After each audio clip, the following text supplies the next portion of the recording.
Are you serious? Are you serious? Welcome to the Coming Apocalypse. I'm Pastor Paul Begley. Once again, this is incredible information. Disclaimer: some of the content on this video is for entertainment only, or at least that's what they say. www.pastorpaulgold.com, www.pastorpaulgold.com, or call them on the phone at 877-646-5347. The feds are out of options. Rates have been cut.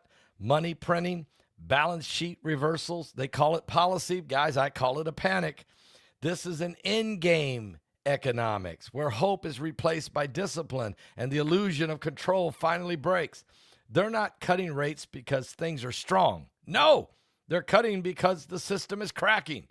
Inflation is eating away at people's savings. The labor market is stalling. The confidence in the dollar is fading fast. For decades, the Fed built a house made of paper. Now they're striking a match and going to burn the thing down, leaving us holding the bag. Every cycle ends the same way. I'm already starting to hear it's a bubble in the market. Then they're going to go with bailouts for the banks. And then they're going to have broken promises and broken retirement funds. That's why smart investors are moving toward what's real: gold and silver. That's right, gold, a biblical currency. And when's the last time you actually held something tangible in your hand? Not paper assets. I'm talking tangible assets. And Noble Gold can help you do that with physical gold and silver. You can find out how. You could roll over that 401k or part of it. You could buy silver and gold. They'll help you do that. They're very easy to work with. Find out how. Just click on that link below. Go to www.pastorpaulgold.com or call them on the phone at 877-646-5347. If you qualify, and you probably do, they'll give you a bar of silver, 10 ounces bar of silver for free. If you qualify with setting up an account, you can do this. I'm sure it can make sense for you. The silver alone they'll give you is worth $650. You're off to a great start. Find out more about it at Noble Gold, PastorPaulGold.com. All right. So, yeah. And that love gift is still in play for the 3 CDs. We're going to continue to do that. Your love gift of $45 or more, I will send you 3 CDs. 1, Kevin Copley. 2, Israel Hall, featured in Formerly Jacob. These are great CDs. 3, my CD, Harmonize and Prophesy, with some great songs on all of these. These are great CDs. So your love gift of $45 or more, those 3 CDs are coming to you. Don't worry about it. You don't have to order them. They're just automatically going to be coming to you in the mail. And we want to thank you for your donations and your faithfulness. You're helping us send out blankets, and they're going out today to people who are in need, that are in need of a miracle, in need of love. They're in need of a touch from the Lord, okay? A touch from the Lord, and that certainly helps. All right, we've got a situation developing now we want to share with you. This just in, and it's not good.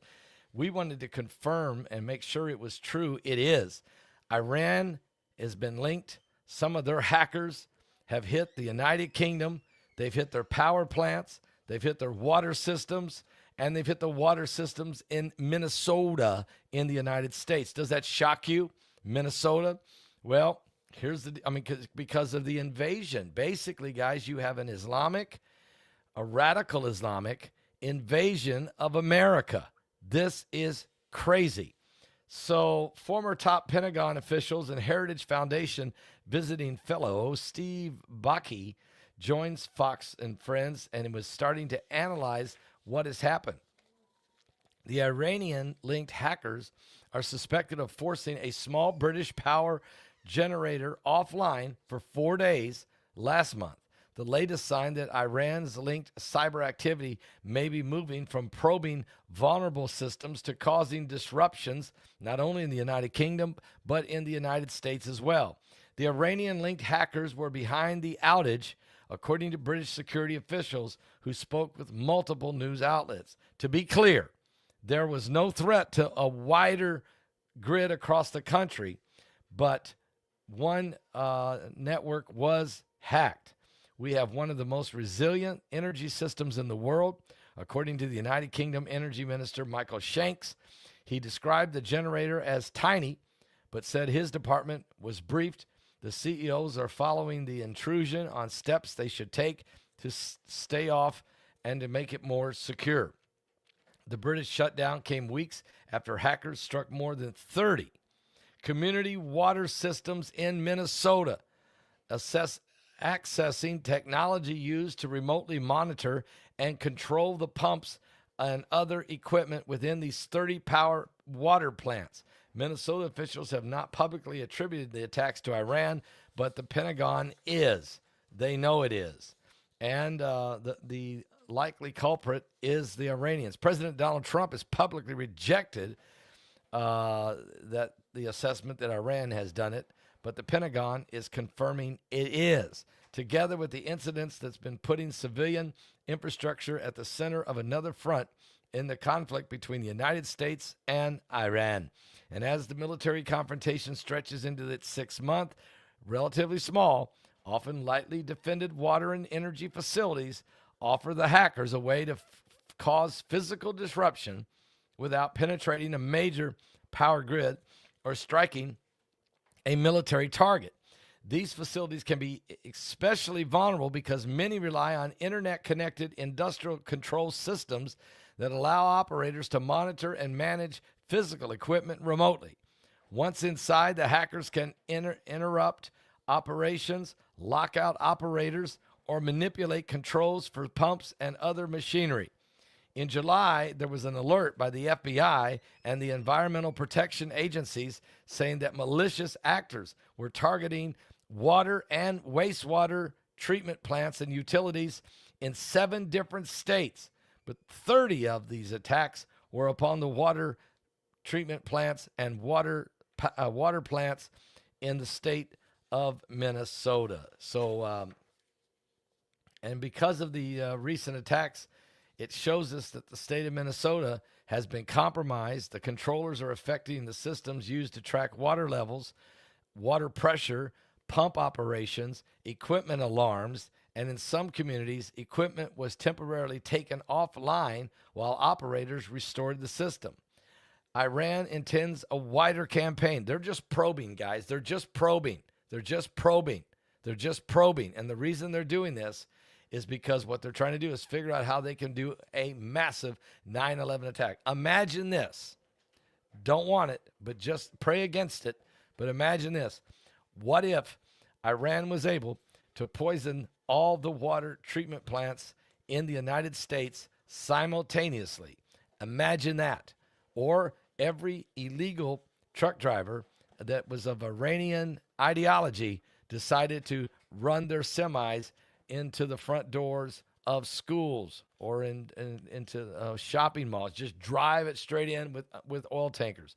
What if 10,000 jihadis decided at a single hour to just start attacking and stabbing people in the streets in every major city in America simultaneously? I'm just saying that we have to understand that something bigger than 9/11 is coming our way. All of the agencies, and we've got government insiders that are telling us this is what the United States is looking at right now, trying to figure out what do we do if such an attack happens. I don't know if there's a contingent plan for that or not. I mean, every 9/11 phone line would light up if there were 10,000 people being stabbed and hacked and just somebody going around doing this, 10,000 jihadis at one time. How in the world would the local police, how in the world would the 9/11 first responders, how in the world will the military be able to react to such an inside attack? And if I, a country preacher sitting here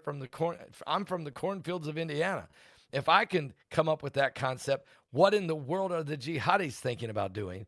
And they may have a double, triple, quadruple effect that could wreak havoc in our world. We have got serious problems to look at. And then, if that's not enough, how about these socialists and these radical Islamists, these Sharia law-loving radical Islamists running for Congress, running for the Senate?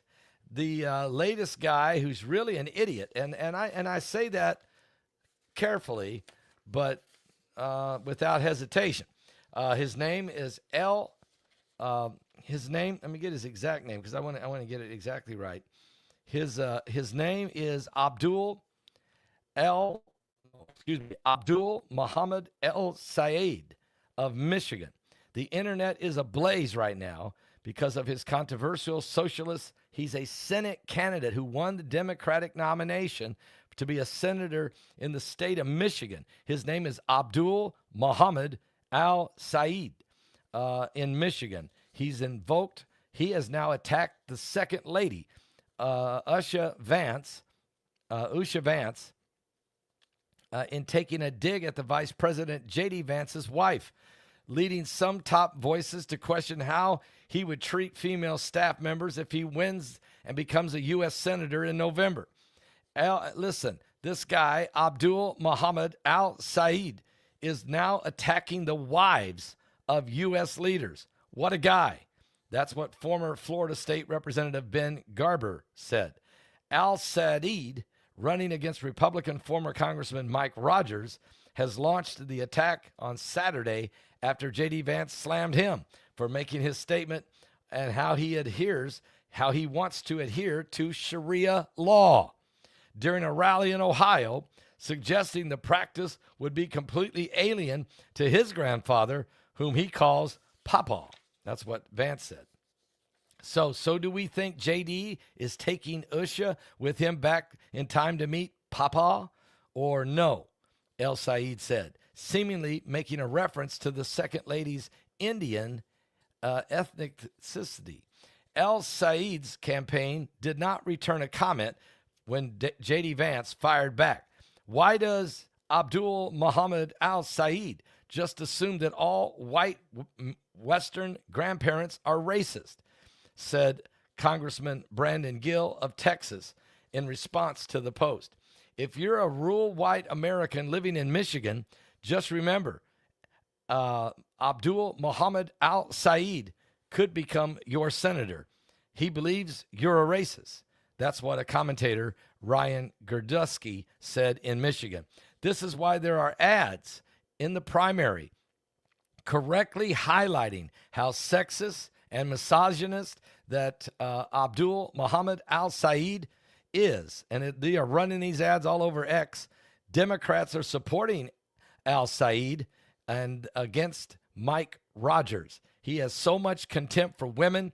If you're over the politics of division, you better reject Abdul Muhammad Al Sayed, is what was said. You are a racist creep. That's what the journalist Emily Schrader said in response to Al Sayed's post. Earlier in the day, Al Sayed had also made reference to Natalie Harp, who is an aide to President Donald Trump. Far-left media and the Democrats online have spent the last 2 weeks trying to imply that Natalie Harp and President Trump were having an improper relationship. Natalie, as he calls her, I think has had a little too much iPad time for the week. Trump needs his rest, said Al Sayed, in response to President Trump blasted him at a rally for campaigning with the far-left socialist Hassan Piker, who has said that America deserves another 9/11 attack. This is what I'm talking about, said the GOP strategist Matt Whitlock, posting screenshots of the post directed at Natalie Harp and Usha Vance. Just a bad campaign. This is a bad candidate with bad instincts, sitting home on a Saturday morning tweeting bad tweets. Takes that any normal campaign would shut down if they did it. He goes after the vice president's wife. He goes after Natalie Harp. This coward picks on women who are not in his fight. Imagine how he'll treat female staffers in the halls of Congress if he becomes a senator. That's what Tudor Dixon said, the former Republican who ran for governor in Michigan. So, yeah, they're not real happy with this dude. I don't know how a radical Islamist, Sharia law-loving Abdul Muhammad Sayed, how in the world did he win the Democratic nomination to be the next senator in the state of Michigan? Hopefully Mike Rogers the Republican will be able to defeat this guy. Hopefully, the voters of Michigan will rise to the occasion. They need to pray and vote in that order. So we're going to keep a close eye. This is the kind of thing that's happening right now. They're trying to take over our government with and with this Sharia law loving group, or they're either Islamist, or they are radical Islamist, or they are communist.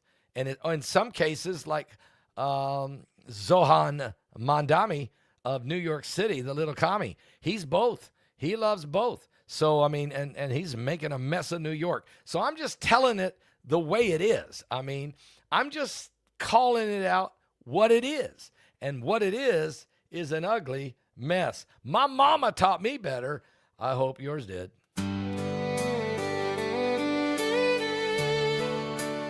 Don't pick on somebody's wife. You don't pick on somebody's wife. What are you doing?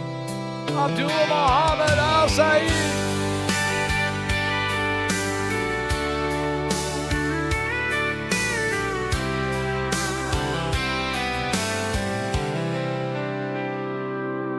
My mama only owned 2 dresses in her life. She knew how to take care of children. She knew how to be a wife. She took us kids to church on Sunday.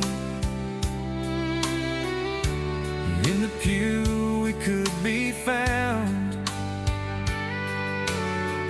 even if all mama had to wear was her hand-me-downs.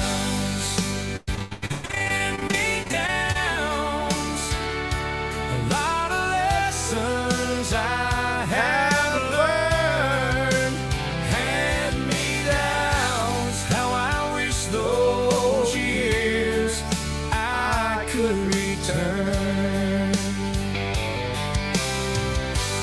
Even though I've been to hell and back, heaven's gift I have found, and all the wisdom that my mama gave to me was her hand-me-downs.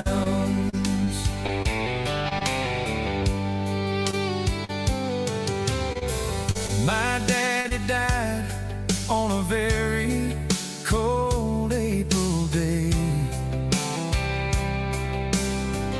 There wasn't much that I could do. There wasn't much I could say. My mama took my hand and said, heaven's gates he has found. So learn everything he taught you